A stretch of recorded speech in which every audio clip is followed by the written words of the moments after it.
నెల్లూరు జిల్లా ఆత్మకూరు నియోజకవర్గ ఉమ్మడి ఎమ్మెల్యే అభ్యర్థి అన్నం రామనారాయణ రెడ్డి ఎన్నికల ప్రచారం నిర్వహించారు. ప్రచారంలో భాగంగా సంగం మండలం దాసరిపాలెం, కనుబాయి, తెల్లవారుపాడు గ్రామాలలో ఆయన పర్యటించారు. ఈ సందర్భంగా మహిళలు మంగళహారతితో అన్నంకు ఘనస్వాగతం పలికారు. రానున్న ఎన్నికల్లో తనకు ఓటు వేసి గెలిపించాలని ప్రజలను కోరారు.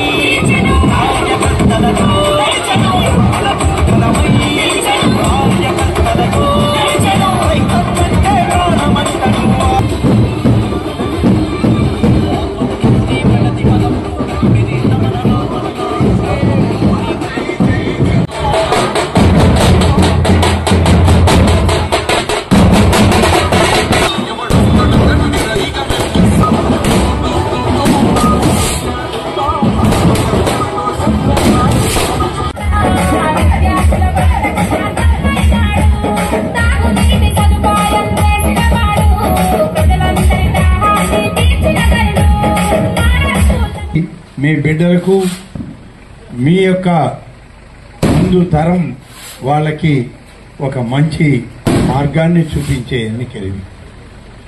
అనేక సంవత్సరాలుగా ఇబ్బందులు పడుతూ వచ్చాం. ఆ ఇబ్బందుల్లో నుంచి ఇవాళ మనం బయటికి రావాల్సిన అవసరం కూడా ఆలోచించండి. అన్నా రావాలి, ఉపాధి అన్నా దొరకాలి, లేకుంటే చిన్న పరిశ్రమ అన్నా పెట్టుకోవాలి. ఏదీ లేకపోతే ఆ తల్లి గుండెల మీద కుంపటిలాగా తయారవుతుంది 18 ఏళ్లు నిండినటువంటి